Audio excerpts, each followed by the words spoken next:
გამარჯობა, მინდა რომ გავაკეთო ბლოგი მიმდინარე პროცესებთან მიმართებაში და მინდა დავიწყო მოვლენების შეფასება საქართველოში თურქული სამხედრო თვითმფრინავის, ანუ თურქეთის შეიარაღებული ძალების სამხედრო ბორტის ჩამოვარდნასთან თუ ჩამოგდებასთან დაკავშირებით და რატო ახლა მაგასაც გეტყვით რა. უპირველესად რაც უნდა აღინიშნოს და ამას მე არ გავაკეთებ ამ შეფასებას როგორც დილეტანტი, იმიტომ რომ მე წლების მანძილზე ვიყავი და ვმსახურობდი საქართველოს შეიარაღებულ ძალებში, კონკრეტულად არმიის ისეთ სახეობაში, რომელიც აკეთებდა საჰაერო თავდაცვის უზრუნველყოფას, განსაკუთრებით წლების მანძილზე ვიყავი სადაზვერვო სადგურზე და ვაკვირდებოდი სხვადასხვა ბორტების, მათ შორის მოწინააღმდეგე სახელმწიფოების, უბრალოდ დაინტერესებული სახელმწიფოების და სტრატეგიული მოწინააღმდეგის ჩვენ რუსეთის სამხედრო ბორტების გადაადგილებას, როგორც ჩვენ ოკუპირებულ სივრცეებში, ისე მიმდებარე ტერიტორიას და რასაც ვიტყვი ძალიან კარგად ვიცი რა. თურქეთის სამხედრო თვითმფრინავის ჩამოვარდნა ჩვენს ტერიტორიაზე, რომელსაც მალავდა პირდაპირ ვიტყვი საქართველოს ქოცური ხელისუფლება. ეს არის კიდევ ერთი კრახი და კიდევ ერთი მაგალითი იმისა, რომ ჩვენ როგორც ტერიტორიას არავინ არ გვიყურებს, არავინ არ თulis აქ როგორც სახელმწიფოს და ეს უბრალოდ მიაჩნია ზონად, სადაც შეიძლება ყველაფერი გააკეთო რა. ამით ფუთავდნენ თავიდან, რომ თურქეთ-აზერბაიჯანის საზღვარზე ჩამოვარდა უკაცრავად საქართველო-აზერბაიჯანის საზღვარზე ჩამოვარდა და ეთყობა იმასაც კი არ იტყოდნენ ვიღაცას რო არ გადაეღო ეს ტელეფონით და რო არ დაედო საჯარო სივრცეში იმასაც კი არ იტყოდნენ და იტყოდნენ რომ აზერბაიჯანის საზღვარზე ჩამოვარდა და პირველ რიგში რა დაირღვა საქართველოს საჰაერო სივრცე. ამაზე არავინ არ ლაპარაკობს. ესე არ ხდება რა, სხვა საკითხია გადაადგილება. და სხვა საკითხია შეთანხმება, რომ შეიძლება იყოს შეთანხმებული ფრენების ხელმძღვანელთან. ეს ხდება ეს წესი ერთ ქვეყნებში, მაგრამ როდესაც ესენი მალავენ ფაქტს მალავენ ხალხო. და დიდი ხანია ეს ასე იყო საქართველოს არავინ არ უყურებდა სუვერენულ სახელმწიფოდ. და სხვადასხვა რო ვიძახეთ რუსები არღვევენ ჩვენ ტერიტორია საჰაერო სივრცეს აგერ გამოდგა რომ თურქებიც არღვევენ. ფაქტია. და ამაზე არავინ არ ლაპარაკობს. თორე რუსები არღვევენ მაგ საზღვარს ყოველდღიურად. ჩვენ მაგას სარადარო მონაცემებზე უყურებდით, შემოდიოდა ეგრეთ წოდებული ტებერდა არის, იქეთ ზევით აფხაზეთისკენ, იმ მიმართულებაზე შემოდიოდა მზვერავი თვითმფრინავი, ჭრიდა სახმელეთო სივრცეს, აი ესე გასწვრივ ზღვისკენ და შემდეგ ლამის ჩამოდიოდა ფოთამდე.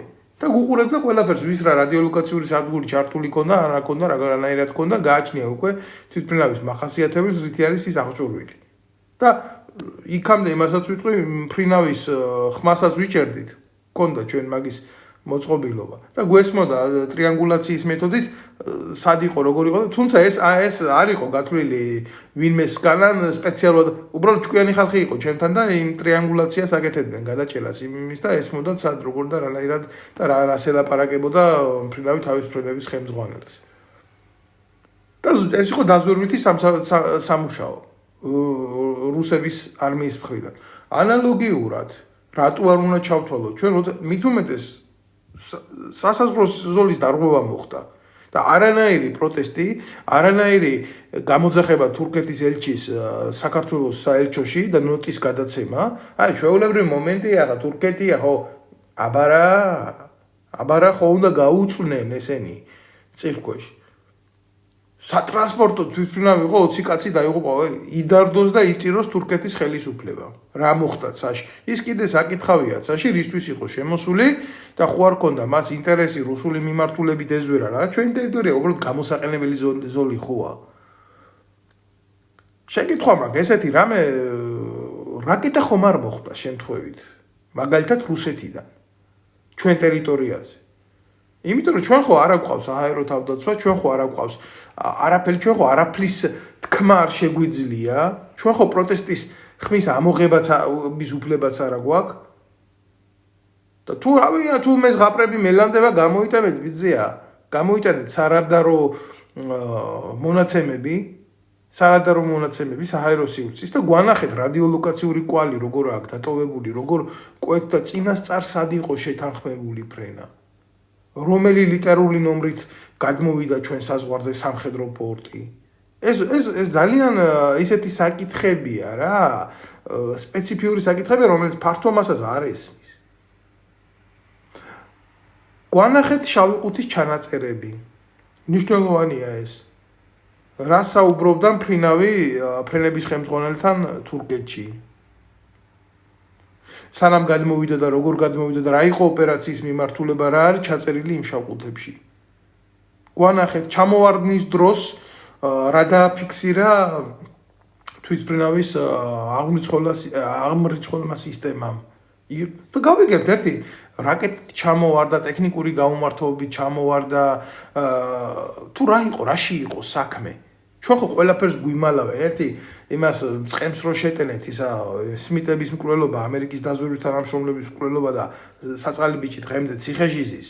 ერთი მაგი არის სიმართლე და მერე მაგი არის სიმართლე, როგორც სამგზავრო ბორტის შემთხვევით გადმოვიდა იმაზე სატვირთო ბორტი თურქეთის შეიარაღებული ძალების შემთხვევით გადმოვიდა საქართველოს საჰაერო სივრცეში და უცებ აქ მოუნდა ჩამოვარდა და უცებ ჩამოვარდა.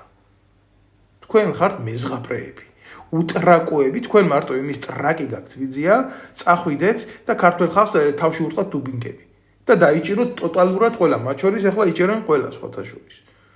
და ესენი ვინც არის ვალდებულები, გასაგებია სამოქალაქო ავიაცია ვალდებულია, მაგრამ იქ სამხედრო ავიაციაა კაცო. სამხედრო ავიაციის რადიოლოკაციური დაზვერვის ბატარეები პირდაპირ ვალდებული არიან საბრძოლო მორიგეობები აწარმოონ. და იქ უნდა იყოს აბსოლუტურად ყველაფერი აი ამ ბორტის გადაადგილების რადიოლოკაციური კვალი. და ჩვეულებრივ ახლა ამათმა გააუქმეს უშიშროების სამინისტრო, მაგრამ საბჭო უკაცრავად. წესიერ ქვეყანაში ეს აუცილებლად უნდა იყოს, რომელიც დაკომპლექტებული უნდა იყოს პროფესიონალებით. იქ უნდა იყოს სახმელეთო ჯარის პროფესიონალი, იქ უნდა იყოს ოპერატიული ხელოვნების პროფესიონალი, იქ უნდა იყოს ავიაციის სპეციალისტი. ვიღაცა კი არ უნდა იყოს, ვიღაცას ყავის მოდუღება მოუნდა, ტრაკი გააქიცინა და იქ მივიდა. იქ უნდა იყოს პროფესიონალი. ამის ანალიზი უნდა მოხდეს, უნდა დაიწეროს ყველაფერი და უნდა დაიბარონ საგარეო საქმეთა სამინისტროს თანამშრომელი და უნდა უთხრან ბიძია, საერთაშორისო ნორმები არსებობს, საავიაციო ფრენებთან დაკავშირებით როგორც არსებობს ცაში, წესები ისე არსებობს სხვაში და ისე არსებობს მიწაზე. სუვერენული სახელმწიფოს უმთავრესი ნიშანი არის ის, რომ შენ უნდა გქონდეს შენი საზღვრები დაცული და შენი საზოგადოება დაცული. არა, მე ვიცი რა როგორ რანაირად არის დაცული ზოგადად რა ხდება. ეს მე ძალიან კარგად ვიცი, თქვენ ბიჭო, თქვენ აი ეს ეგრეთ წოდებული ძალოვნები რა ხალხს ურტყამთ ქუჩაში. საქართველოს საზღვრები დაცული რატო არ არის? მიწიდან, ჰაერიდან, ზღვიდან და ჯერ ერთი ნარკოტიკების ჩვეულებრივი ის არის, რა ქვია, სატრანზიტო გზაა საქართველოს. ეხლა რომ ვითომ ნარკოტიკს ებრძვიან. თუ ვინმეს ებრძვიან, იმიტომ რომ ერთი ბარი გამოსპონ, რომ მეორე ამათმა ბარიგამ უფრო მაგრად გაასაღოს წამალი. და ეს არის ის ხელისუფლება, რომელიც ნარკოტიკის ლეგალიზაციას ცდილობს, არ დაგავიწყდეთ. თურქული ბორტი, მე მაგალითად ძალიან დიდი ეჭვი მაქვს.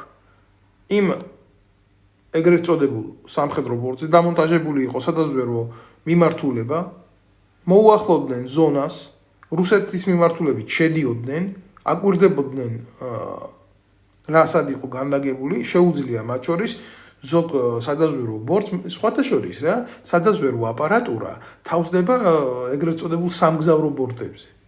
სამგზავრო ბორტებზე, იმიტომ რომ მას უნდა შეეძლოს ძალიან დიდი იმპულსის გაცემა და ლოკაციის მოხდენა, ვინც არის ის ამას ვერ აუხსნი რა. და არ ვიცი ხა კიდე ხასიათები აქვს იმდენი და იმდენი მოდიფიკაციებია, მათ შორის თურქეთი არის საკმაოდ წინ წასული სამხედრო ინდუსტრიის ქვეყანა. მასე აგერ რუსული მირვა რო აიღო, ბრეჟნევის დროინდელი, თავიდან ბოლომდე შოუმფრენი არის იმისი, რა ქვია, საფრენი აპარატი არის სატვირთო და ეგ ლოგისტიკური მხარდაჭერის. მაგრამ პირად შემადგენლობასაც ამოძრავებს მშვენივრად და თუ დაჭირდათ, ისეთ ტყვიამფრქვევებს აკიდებენ თავიდან ბოლომდე საერთოდ თავის ხასიათს. და ეს კიდე ბრეჟნევის დროიდან და ეხლა რა თურქეთს არა აქვს იმის შესაძლებლობები, სადაც ვერ უაპარატო რომ აკიდოს. მე სვამ ასეთ შეკითხვას, რა აპარატურა იყო განლაგებული ამ ეგრეთ წოდებულ ბორდზე, რომელიც ჩამოვარდა თუ ჩამოაგდეს. იმიტომ რომ მე ძალიან დიდი ეჭვი მაქვს, რომ ეს ჩამოაგდეს. და ჩამოვარდნა როგორ ხდება, იცით? როდესაც ნებისმიერი სადაზვერვო რადიოლოკაციური სადგური, ეს ძალიან მარტივად გეტყვით რა, დინამიურად გადაადგილდება ბორტი ჰაერში, გადაადგილდება, მაგი კი არა, ჩვეულებრივ საზამთრო რო არის, ასტრახანის საზამთრო რო არის ცოტა დიდი მოსდილი, აი ესეთი სხეული რო გადაადგილდეს ჰაერში აეროდინამიურად, ხო? იმას ქვევიდან მდგარი ლოკაციური სადგური, მithumetes თუ საბრძოლოა, რომელიც უშვებს იმპულსებს ჰაერში, ხო? აი დინამიურ მიზანს დააფიქსირებს. იმიტომ რომ სხივი რომელიც ხვდება ამ მოძრავ წერტილს გამიგე, უკან მიდის და ბრუნდება რადართან. და იქ ჩვეულებრივ გაძლიერება ხდება კლისტრონებით ამ სიგნალის გააჩნია დიდი როგორი სიხშირის ანტენებია კიდე ეს და საზღვრავენ ამ დინამიური სიჩქარის გადაადგილებას არ ჩავიზირები ახლა რა აქ. და მერე აი ამ ინფორმაციის, მიღებული ინფორმაციის გადაცემა ხდება სარაკეტო დანაყოფზე, სარაკეტო ჯარებში, იკვებება პირდაპირ ტელეკოდური კავშირით. ძალიან მარტივი მომენტია. ვიღაცისთვის შეიძლება რთულია, მაგათთვის რთული არ არის. და იმაზე ხდება უკვე რაკეტის მომართვა. ხო, თუ დააფიქსირეს ფიზია იქ, იმ ტერიტორიიდან, რომელიც ომს აწარმოებს აგერ უკრაინაში და როგორ ომს აწარმოებს. სისხლის მზღვრელ ომს აწარმოებს და რამდენი ადამიანი კვდება და როგორ კვდება და რა ებსაკეთებენ და მაგას შეეშინდება ახლა შეეშინდება საქართველოს ტერიტორიაზე გამოიყენოს რაკეტა მე რო შევხედე მანერს როგორ ვარდებოდა ის თვითმფრინავი მე გამიჩნდა ესეთი ილუზია რომ მაგას ესროლეს რაკეტა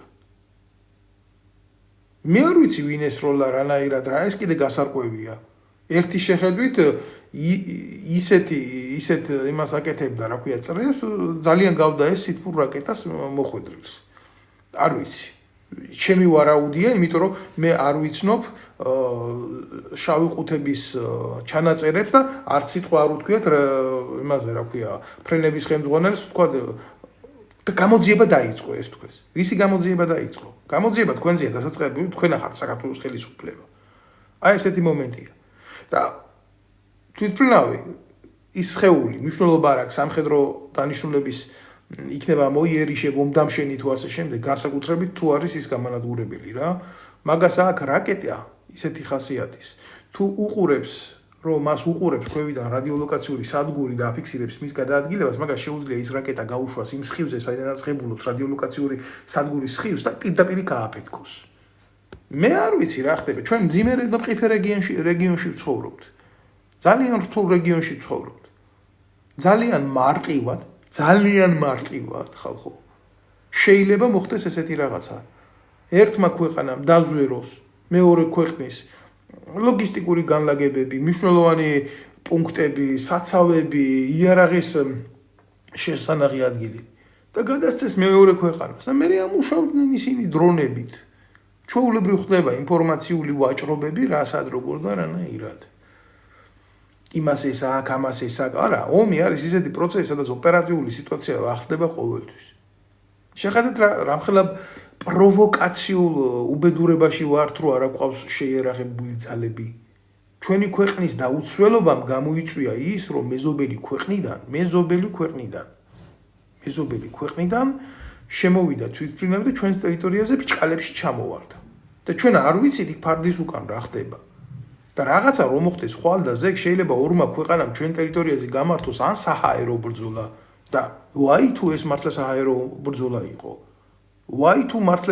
ბრძოლა იყო იმიტომ რომ მე ესეთი ყიფე დაცემების აქ შემთხვევების რაღაცა არ მჯერა რა ეს ასე არ ხდება თურქები არ არიან ის სამხედრო ანკლავი რომელიც ასე თავიანთ იმას ბორცს ასე ღუპავს.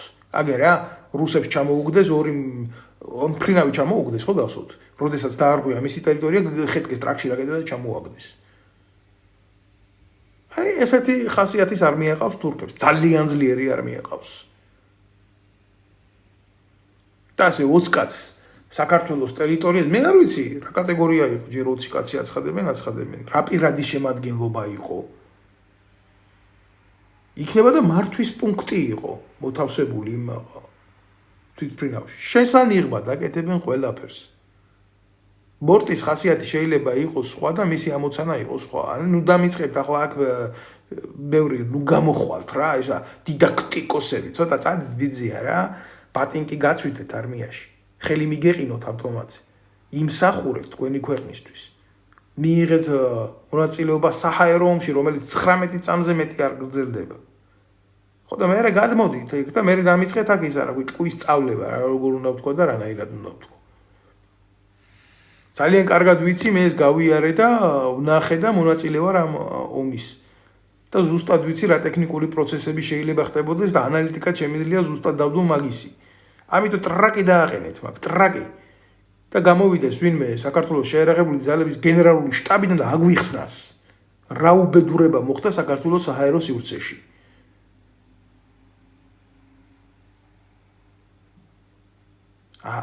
ყობა მეუნება რა საშინლათო იჯღანებიო, ეს არის ახლა მთავარი, მე რო ვიჯღანები, ეგ არის მთავარი. სიმართლეს რო გვიმალავენ, ის არ არის მთავარი. იმიტომ რომ ხვალ და ზეგ კოპკუტუნა შეიძლება რა მოხდეს იცი საქართველოს ტერიტორიაზე? დაიწყო ომი ორმა ქვეყანამ. ჩვენ საერთოდ და ჩვენი არმია საერთოდ არავინ არაფრად არ ჩათვალო. შეიძლება ხვალ ზეგ საქართველოს საზღვაო სივრცეში მოხდეს, იმიტომ რომ ჩვენ არ ჩაგვთვალონ არაფრად. იმიტომ რომ ჩვენ არ აგვყავს საქართველოს სამხედრო საზღვაო ფლოტი. ჩვენ გვაქვს საზღვაო აკვატორია, მაგრამ არ აგვყავს სამხედრო ფლოტი. იმიტომ რომ სააკაშვილმა გააუქმა ბიძინა ივანიშვილს, მოიწონა ეს აზრი და ასე შემდეგ. გაიყიდა ეს ზონა და დღეს ნარკომეკობრეების ეგრეთ წოდებულ ტრასად არის გადაქცეული. ძვირია ავიაციის შენახვა იძახიან. გავაუქმოთ ხიდაშენმა ავიაცია გააუქმა. პროფესიონალები კონგოში გაყარა, იქ მოკვდა ჩვენი მფრინავები. იმას სამხედრო საზღვაო ფლოტი დაშა ძვირია, კაცო ავიაცია ძვირია საჰაერო თავდაცვა ძვირია, ავიაციის შენახვა თურმე ძალიან ძვირია. და თავისუფლებაც რო ძვირია, დამოუკიდებლობაც რო ძვირია, მაშინ გავაუქმოთ თავისუფლება, დამოუკიდებლობა. საქართველოს შეერაღებულ ძალებს ამ დედამოწყნულებმა შეუცვალეს სახელი და დაარქვეს თავდაცვის ძალები. მე კი მწყდება გული ეს რო გააკეთეს, მაგრამ ერთი რო დავფიქრდი, სწორად გააკეთეს. რატო იცი ეს არა შეიარაღებული ძალები. ეგა მართლა ბიძინას თავდაცვის ძალები რა. რატო იცი? შეერაღებული ძალები რას ნიშნავს იცი? სახმელეთო ჯარები, საზღვაო ძალები, საჰაერო ძალები. ესენი უნდა იყოს ანსამბლეა. მიწა, ჰაერი, ცა, სხვა. შეკრული უნდა იყოს. საზღვაო ფლოტი გააუქმეს. სამხედრო ავიაცია გააუქმეს. დარჩათ მარტო ფეხები მიწაზე. სერიოზული არტილერიის გარეშე, სერიოზული თავდაცვის საჰაერო თავდაცვის გარეშე და ეს ახალგაზრდა ბიჭები შეყრილი ყავთ იქ, რომლებმაც არ იციან რა იყო ომი, იმიტომ ყველა ომის ვეტერანი გაყრილია ჯარიდან. დარჩენილები არიან მარტო ეს მეტრაკეები, რომლებსაც რა თქმა უნდა ფულის სანაცვლოდ აქვს სრული დუმილი შენახული, იმიტომ რომ იქ ვინ ზია ზევით ნაძირლები. აი ეს ომის დროს რო იმალებოდნენ და ტრაქს აჩვენებდნენ ქვეყანას და ხალხს და ზოგი მიწებს იფორმებდა და მე ღარიბაშვილს ეტენებოდა უკანონაში ჩაჩიბაიები, მაჩიბაიები და ეს ნაბიჭვრები. ერთლარად იფორმებდა სააკაშვილისგან კოჯორთა ბახმელაში მიწებს. აი იმათზე მოკეტონ და არა მოიღონ ხმა. და რეალურად რის წინაშე ვართ, ჩვენ შეიძლება ვერ მოვწყვიტოთ ვარსკვლავები როგორც ქვეყანა. მაგრამ ჩვენ გვყავს ძალიან ჭკვიანი ადამიანები, რომლებსაც სამხედრო ინდუსტრიაში, ქართულ სამხედრო ინდუსტრიაში შეეძლოთ მონაწილეობის მიღება, სერიოზული მონაწილეობის მიღება, სერიოზული რაღაცების კეთება შეეძლოთ.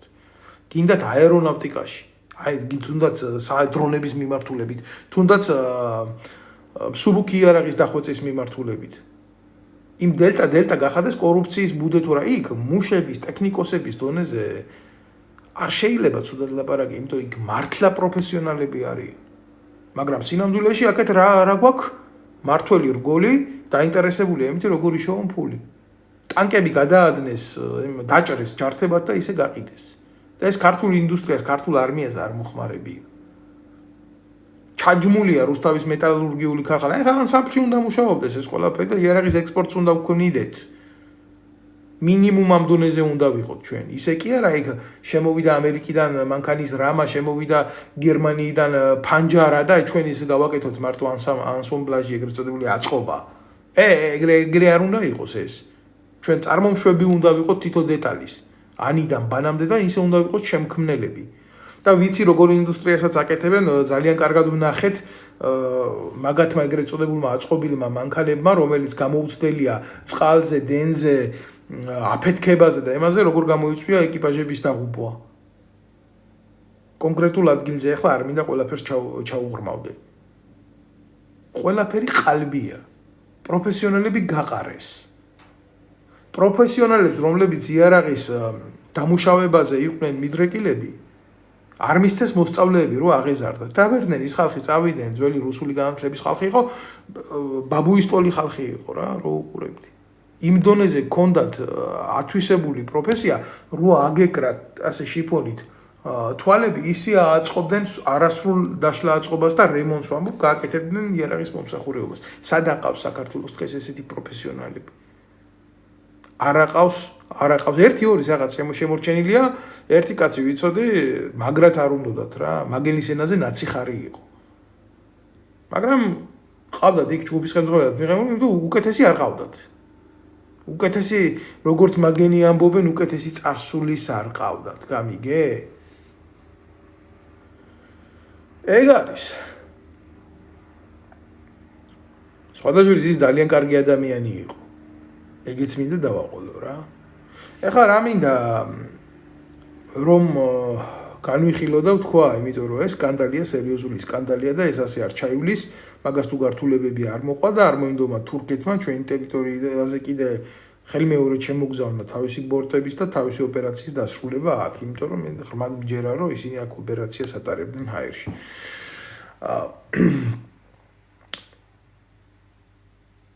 რა შვება ჩვენი ეგრეთ წოდებული უშიშროების მინისტრი. გუშინ გამოვიდა ეს იდიოტი, სრული იდიოტი და მამუკიე მდინარაძე, მამუკიე დასავლეთში ასე მოიხსენიებენ. ხო. და ესო ახლაო ამერიკელ კოლეგასთან მივდივარო. ამერიკელ კოლეგასთან მიდის, ეგი ბიჯო თქვენ არ შეგეშალოთ. და ამერიკელ კოლეგასთან ნარავნზეო, საქართველოს ხო ძლიერი ქვეყანა ვარ ჩვენ, ისეთი ჯერ არმიაზე და საზღვაო ფლოტზე და იმაზე არაფერს არ ვლაპარაკობ, ჩვენ უშიშროება გვყავს ქვეყანაში, ისრაელის ჩამოვიტოვეთ, კაც და ისეთი უსაფრთხოება ქვეყანაში, შექმნილი ჩიტი ვერ გაფრინდება. და ახლა ის იქ მიდის და ნარავნზე უნდა დაიცვას ჩვენი ღირსება და კოლეგა დაუძახა რა, ამ კონსტანტინე წოდებული ვიღაცა ბინზური მორგოშიას დამადლებული მანქანით ნაკატავებმა სირმა. ამას მეტი ის არა აქვს, რა ქვია, სტატუსი. ეს უშიშროების მინისტრი კი არა, კოკად წოდებული კონსტანტინე მორგოშიას გამონახოცით ნასარგებლები ტიპია. ეს მეტი არავინ არ არის და მის იდეას აკეთებს და მე ეგრეთ წოდებულ პოლიტიკას აკეთებს შუაში სტურს. მეც რას აკეთებს? ვინ უნდა აღვიქვათ ჩვენ სერიოზულად და ახლა მიუმართა უშიშროების თანამშრომლებს, ძალოვანი უწყებების, პოლიციის, განსაკუთრებით პროკურატურის და დღე ერთი არ თენდება, ვინმე კოცი არ აკავთ მაღალჩინოსანი დაჭერილი ქურდობაზე, ამაზე, იმაზე, კორუფციაზე და აგერ პრემიერიც წაკუზეთ თქვენი ყოფილი და იძახით, რომ კორუფცია ცუდი რაღაცაა ქვეყნისთვის და აგერ გუშინ წინ ბიჭო ქვეყანა მიყიდეთ არაბებს საიდუმლო დახშით და ბეჭედით შეინახეთ რა პირობები გაქვთ მიყიდვის და თურმე ვიღაცა რომ ბიუჯეტიდან ფულს იპარავს, ეს არის კორუფცია და სამშობლოს თქვენ რო ყიდით ტოტალურად, ეს არის თურმე ინვესტიცია. მე არაფერი არ მიგვირს. ჩვენს ქვეყანაზე სხვა ქვეყნები ბრძოლობენ, ჰაერში, ზღვაზე, მიწაზე. და უკვე მიწისთვის. დარჩენილი, დაგლეჯილი მიწისთვის. ვიღაცას ეს არ მოსწონს, რასაც ვლაპარაკობ, ვიღაცას მოსწონს. ვიღაცა ამას ცნობის მოყვარეობის მიმართულებით ატარებს. არა, ჩვენ უფრო მძიმე მდგომარეობაში ვიმყოფებით, ვიდრე ვინმეს გონია რა. მართლა მძიმე მდგომარეობაში ვიმყოფებით. და ამ მდგომარეობიდან გამოსვლა ასე მარტივი არ არის, მართლა აღარ არის. ეხლა, კარგი, ეს იდიოტია და რასიზმი. მამუკი ემდინარაძის დონეზე, მაგას აღარ მიღებულია გივანიშვილის დავალება და ვინც მაგას ეგრეთ წოდებული ფული მოუტეხა, იჭერს ყველას. ესა მისი ამოცანა დღის წესრიგის. და რა ის რომ გააძლიეროს ქვეყნის თავდაცვის უნარიანობა, უსაფრთხოება, გააკეთოს კონტრკლასურითი მომსახურეობა და ასე შემდეგ. ყველა მეორე უცხოეთის ეგრეთ წოდებული ნასეთკა და ბოზია. მაგათ შორის ვამბობ თუ არა, იმის იქით რა ხდება რა ეშელონების ეშმოკვა იცის. საქართველოს თბილისის ტერიტორიები დაყოფილია ჩვეულებრივ გავლენის ზონებად. და ეხლა ეს არაბებს რო შემოიყვანებენ, მიწაზე არაბები, ცაში თურქები, წყალში რუსები, რა ქართველის ადგილი სად არის? ოღონდ აქ სხვა მომენტს ვეჯახებით რა. ჩვენი ტერიტორია, მოდი რა, დავარქვათ რეალურად ეს ქართველების არ არის. ეს არის გავლენების ზონები. ხო და მე არ ვიცი თურქები, არაბები და რუსები როგორ გაიყოფენ ჩვენ ტერიტორიას. მე აქ ქართველებს გამოვრიცხავ რა ჩვენი სამშობლოსთვის. ჩვენ მაგის პოტენციალი აღარ აქვს. აი ეს სამი ანკლავი ბრძოლობს დღეს საქართველოსთვის. და პლუს აზერბაიჯანი სომხეს თავისი გაჭირვებია. პლუს აზერბაიჯანი, რომელიც არის თავიდანვე პროთურქული იდეოლოგიის მატარებელი. და მხარდამჭერი მისი. ფაქტიურად ერთი სახელმწიფო ეს. იდეოლოგიაზე არაფერს არ ვამბობ. აქ მოხდება, აქ კაი რამე არ მოხდება რა. და ამის განსაზღვრა მამუკიეს არ შეუძლია. მამუკი არარსებული სახელმწიფოს უშიშროების მინისტრია. მაგრამ ახლა მორგოშიას ნაყიდი მანქანით არ დადის. ეს სიმართლე, წარე სიმართლე, რომელსაც თქვენ გიმალავენ, უმალავენ ყველას და ყველაფერს. ნუ დაიბრმავებთ თავებს რა. ჩვენ არა გვაქვს სახელმწიფო, ჩვენ არა გვაქვს ქვეყანა. რა უნდა მოხდეს, როგორ უნდა გვეშველოს, რამდენი ხანი უნდა გვეფიქრა მაგაზე. უბრალოდ ვიცოდეთ რა, ჩვენ რო ფულს გვპარავენ, იქ მამუკია არ ჭამს მარტო. იქ ვიღაცა ნაბოზვარი ჭამს შეიარაღებულ ძალებში, რომელსაც ძალიან დიდ ფულს უხდიან. სიჩუმისთვის უხდიან. როგორ შეიძლება რომ ფორმა გეცვეს, შენი სამშობლო იყიდება. მარტო ცაკი არა მიწა რა პირველ რიგში და შენ მდგომარედ იჯდე და პროტესტი არ გქონდეს ამაზე. სამხედროს უფლება არ აქვს სამოქალაქო აზრი გქონდეს. სამხედრო მონა. სამხედრო ტრაკის მიმცემი უნდა იყოს. Приказы не обсуждаются, приказы выполняются. ეს რუსული ის გადმოღებული აქვს ნარატივი. ოღონდ რუსეთი ვიდრე იომონ იმის ტრაკი არა აქვს. არა, რუსები ვერ ომობენ კაცო. რუსები მარტო თურმე დღეში კარგავენ 1000 და 1200 ჯარისკაცს. ხო, ეგ არის სიმართლე რა.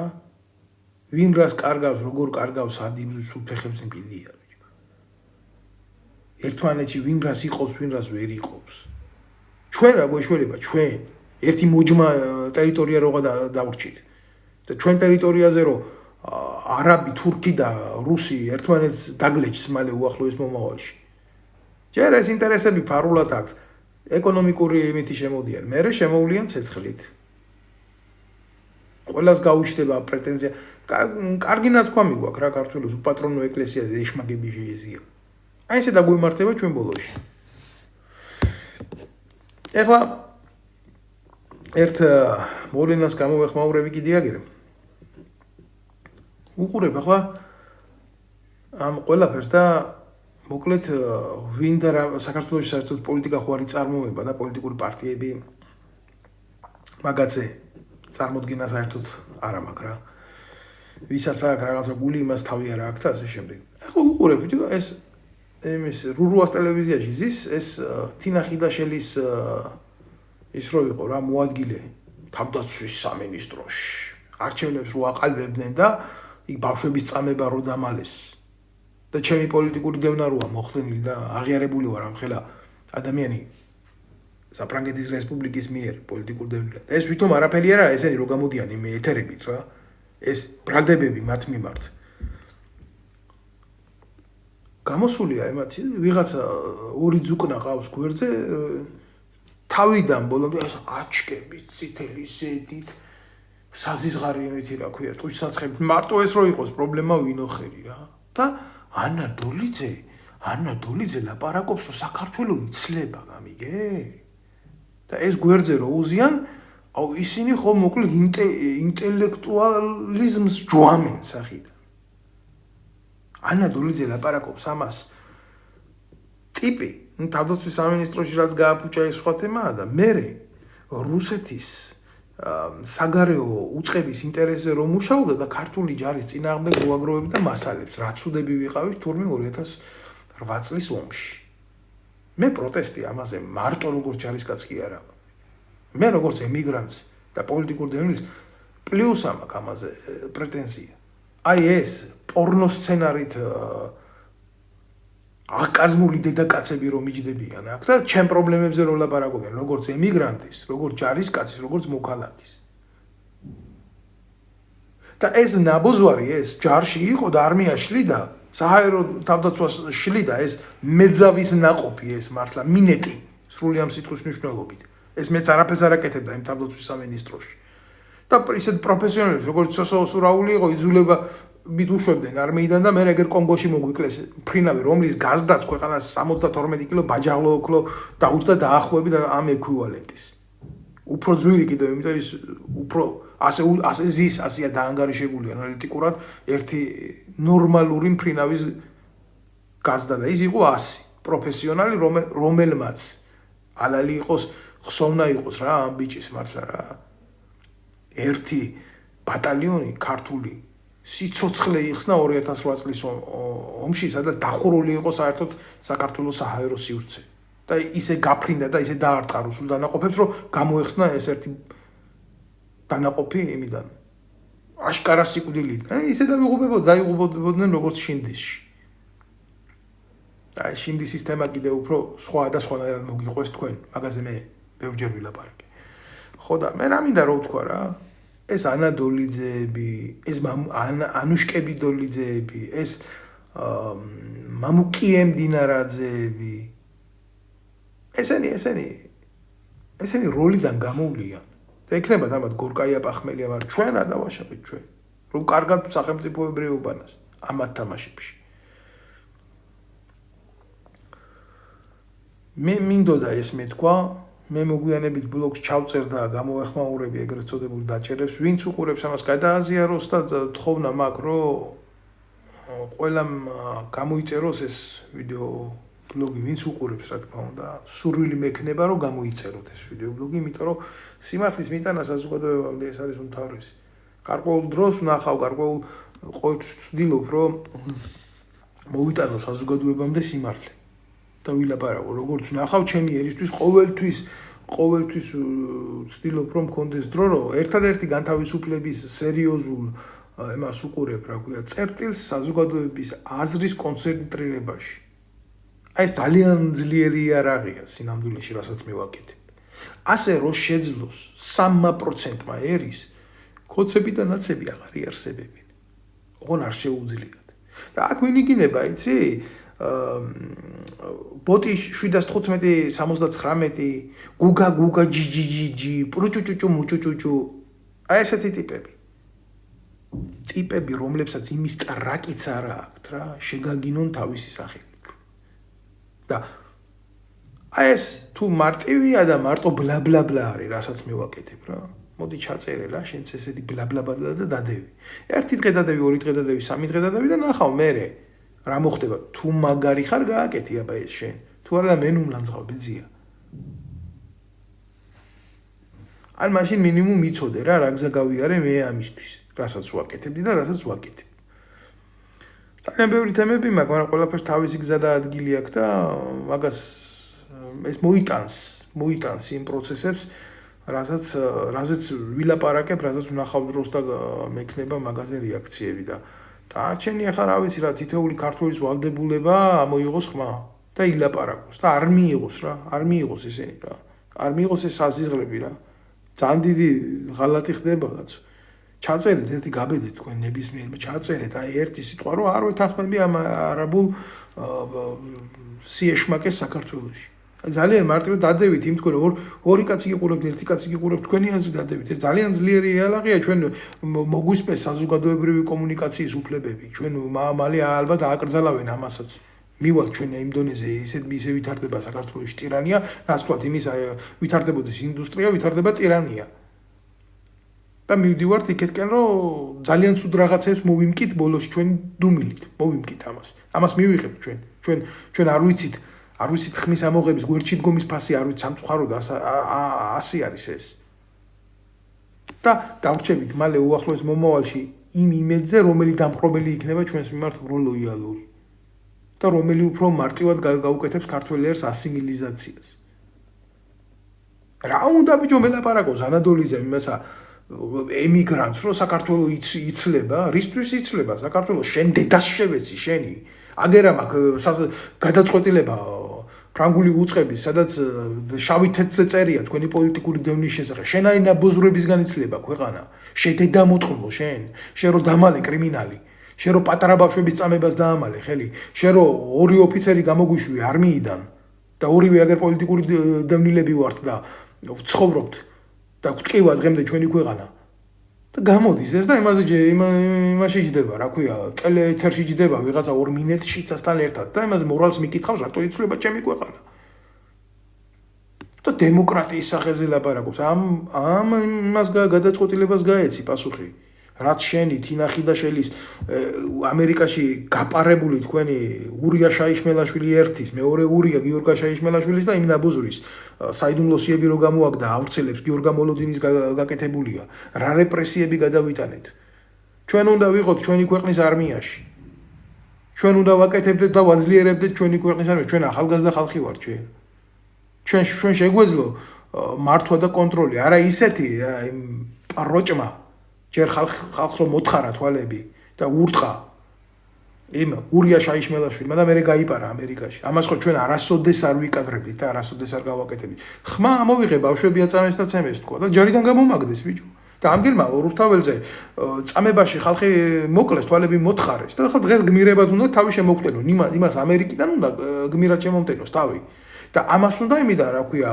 ტელეეთერიდან რომ რატო იცლება საქართველო და ვიღაცას მე რატო იგინები მოდი ერთი შენ ტყავზე აიტანე ყველაფერი რა საერთოდ კაცი თავის თავზე არ უნდა ლაპარაკობდეს და გავლილ გზაზე მაგრამ ის ხნული რაც გაავლე მიწას რა და ის რაც რთული იყო რა გარკვეული პრეისტორია უნდა მისცე იმ საზოგადოების ნაწილს ვინც არ იცის და ხალხს ესენი კი ამბობენ რომ მოკლე მეხსიერება აქვს მაგრამ მე ამჯერა მაგის ხალხს ყველაფერი ახსოვს რაც ჭირდება ეს საჭიროა იმიტომ რომ წინა კაცი უკანა კაცის ხიდიაო ეს არა ჩემ მოგონებული ანდაზა რა ეს ქართული ანდაზა ეს ძველი ანდაზა არის და კიდე ის არის რა ქვია ძველი ანდაზა რაც მოგივადავითაო ყველა შენი დავითაო ხო ამიტომ უნდა იფიქრო ქართველო რომ არ ჩავარდე ამ დედაატირებულების ხელში ფსევდო თამაშის ხელში არ უნდა ჩავარდე ფსევდო დემოკრატიის ხელში არ უნდა ჩავარდე უნდა შეძლო ხმის ამოღება თანადგომის არსი უნდა გაიგო უნდა გაასუფთავო ეს ფეკალიები ესენი უნდა გაწმინდო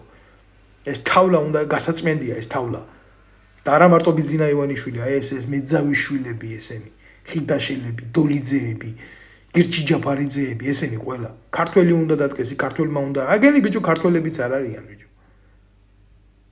სხვა სიმძიმილისეული პრობლემები გვაქვს ჩვენ. ძალიან მძიმე ვითარებაში ვართ ჩვენ. ჩავარდნილი როგორც ერი და როგორც საზოგადოება. ჩვენ სხვადასხვა მატლები გვჭამს. მუმლივით გვეხვევა რა, ეს წურბელები. თუ გამოლპა მუხის გული მერე, ხო? მუხაც შეიძლება წაიქცეს.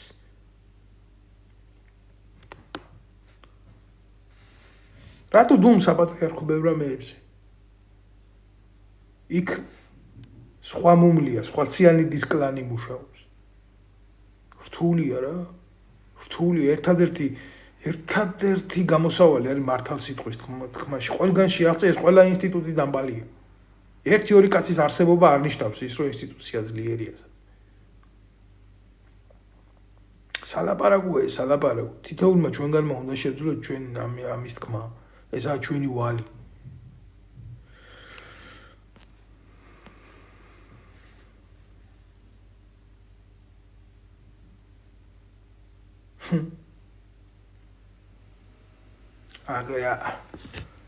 ბექამ უკაცრავად აგერა ვიტყვი კიდე წავიკითხავ ამის ბექა ქვია, მაგრამ ამას არც გვარი არა აქვს, არც მამამისი შვილია, არც დედამისი შვილია, არა მარტო ქვია ბექა.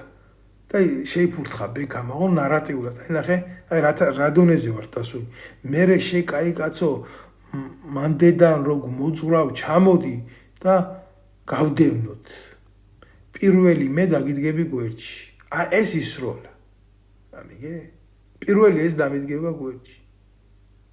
100 დაახლოებით საპროტესტო აქციის და ალბათ 3 მაგდენის მონაწილე, ზოგის ორგანიზატორი და ზოგის მონაწილე. აი ეს უგვარო უსახელო ბექა მე იქ არსად არ მინახია რა.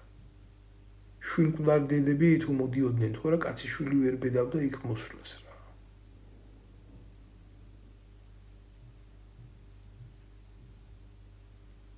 აი ეგა, ამის მთავარი მიზანი რა არის? აი ეს სწორს ამბობს აგერ ირაკლა მილაძე. გაუმარჯოს ირაკლი.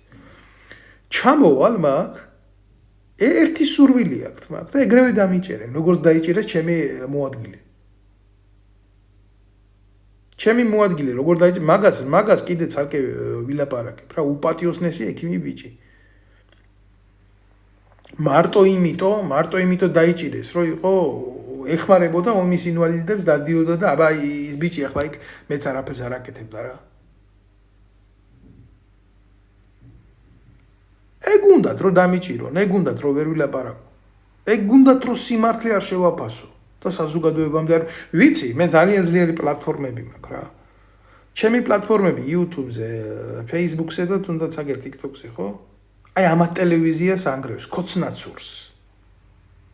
ხო, აი ეს მივიღე ეგრეთ წოდებულ იმათ რა.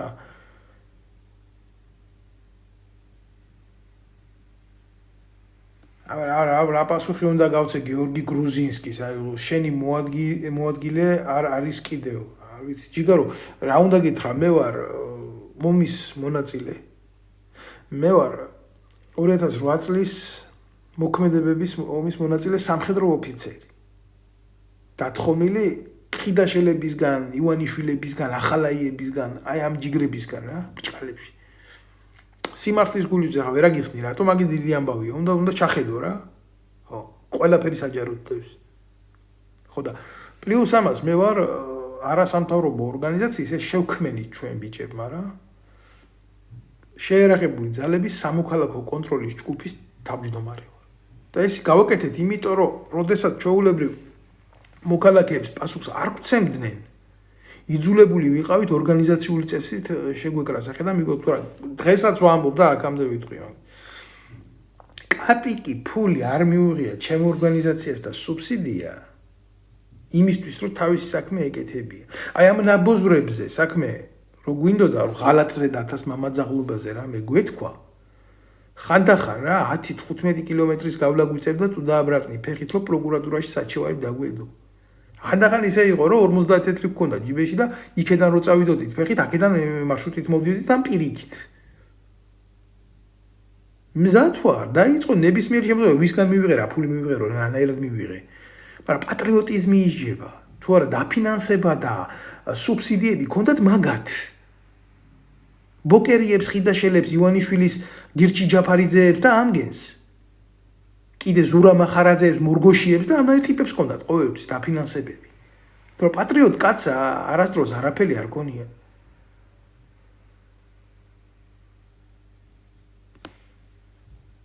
შენ ასი კაციდან ერთზე არ გითქვამს კარგიო, ნუ რა უნდა ველაპარაკო ახლა, ჯერ გრუზინსკი, გეორგი გრუზინსკი, მე ამას ვერაფერს ვერ ვეთქვი. შენ ილაპარაკე, რასაც უყურებ, რომ მოგწონს და კარგია რა.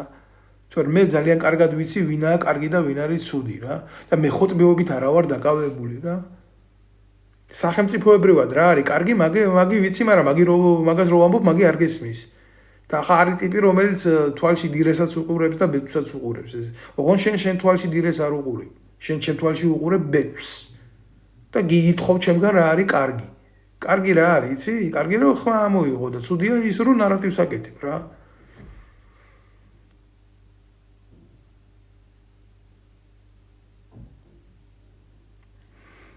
ეგ არის. აგენტს რომ მეტყვი ადამიანს აგენტის მნიშვნელობა უნდა იცოდეო რა მე არ ვიცი აგენტის მნიშვნელობა რა აი შეხედე შენ საზოგადოებაში რა დონეზეა და გეტყვი აი ეგეას შედეგი აგენტურული მუშაობის ხანდახან არაფრის კეთებაც აგენტურული საქმიანობაა როდესაც საპასუხისმგებლო თანამდებობაზე ხარ და არაფერს არ აკეთებ ზუსტად ეს არის ყველაზე დიდი ცუდი რაღაცის კეთება აგენტურული საქმიანობის კეთება ვიღაცების ინტერესში და საზოგადოების დანგრევა ყველაზე დიდი უბედურება. დიახ, უკაცრავად გაბატონო ანა. იმ ფიგურალური მიმართულებით თქვი ეს ყველაფერი რა. კარგი შემოკარგებო, კიდევ ერთი თხოვნა მექნება რომ აი უკაცრავად ომს ვაპირებთ, ომი გვინდაო ირაკლიმ დაწერა. ომი ძმაო, რას გეტყვიცი? ომი გვინდა, ომი ეს ნარატივები ქოცური. მე სხვანაირად დაგიყენებ მაგ საკითხს, გინდა? ომი რო გინდოდეს, ამის ტრაკი უნდა გქონდეს, რო იომო. და წაგებულ ომშიდაც რო შეხვიდე, მინიმუმ იცი რა ფორა უნდა გქონდეს ხელში? მინიმუმ იმის საშუალება გქონდეს, რომ ომის ველზე ღირსეულად მოკვდე. შენ არც ღირსეულად სიკვდილის უფლებაც არ დაგიტოვეს ამ ნაბოზრებმა. დაიმახსოვრე ეს რასაც გეუბნები რა. დაიმახსოვრე. თორე ტრადიციული ომის დროს ერთი კაცი ავტომატით რო ომობს, იმის უკან 7 კაცი უნდა მუშაობდეს მინიმუმ. და შენ ჩემო ირაკლი გლოუს მანქანი დრო დარბოდი, იმაშიც კი ჩაგიყვეს ხელი და ჩამოგისვეს მაგ 1000 დასირებული. იმიტომ რომ შენ საქართველოს მოქალაქეს როგორც არ გესუნთქა და შენ თუ ვერ სუნთქა უბრალო ადამიანი იქ ჯარისკაცი რომლის უკანაც 8 კაცი უნდა იდგეს რომ უნდა იმუშაოს რომ იმან ერთი ტყვია ისროლოს ფრონტის ველზე ის როგორ გააკეთებს ამას სადა ჩვენი ჯარისკაცის ღირსება თქვა თითოეულ ჩვენ კი ღირსება გვაქვს ნამდვილად მაგრამ ეს წყვეც ეს იგებს დღეს სხვა ომია ამ ომში იგებს ის ვინც სწორად ხედავს პროცესებს ჩვენი ტერიტორია არის წამების საქმე თანამედროვე რაკეტებისთვის, თანამედროვე ტანკებისთვის, თანამედროვე შეიარაღებისთვის. ერთი დასახლებული პუნქტია, რომელსაც ძალიან მარტივად დაიკავებს ნებისმიერი ქვეყნის დიდი რამოდენიმე საათში. იმიტომ რომ მით უმეტეს დღევანდელი პოზიციებიდან გამომდინარე. ჩვენ ქვეყნის ტერიტორიაზე უკვე ხდება ომები და ეს ჩვენ არ ვიცით. ჩვენ მარტო ფოთავთ და გამოძიებებს ვიწყებთ. და ეს არის ის შედეგი იმ დანგრევადობის, რაც რეალობაა ჩვენ ქვეყანაში მოსული უბედურების სახით. მადლობთ ყურადღებისთვის და თხოვნა მექნება გააზიაროთ ეს ვიდეო ბლოგი, აუცილებლად გააზიარეთ ეს ვიდეო ბლოგი. რუბერ მალახოს.